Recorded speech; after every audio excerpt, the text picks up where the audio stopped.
If you're searching for an article that shows that it's not available with the Claremont College's library, don't give up.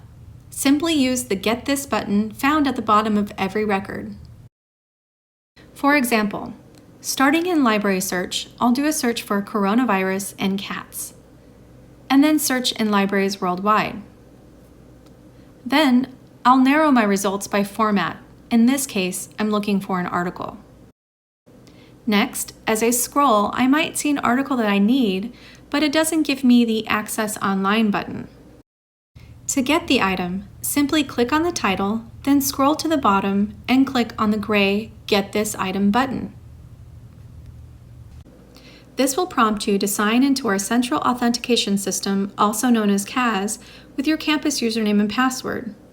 Then, it will open a resource sharing form, which will already be filled out for you, which you can submit through your library account.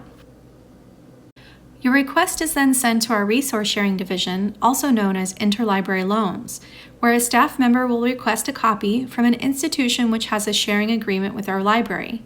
Then, we will send you the article as a PDF to your email within 24 to 48 hours. This also works for print books. Print books typically take 7 to 10 days to borrow from a sharing institution, but may take longer due to current restrictions from the COVID-19 pandemic. For additional questions, please visit Ask Us, use the chat feature, or email your subject librarian.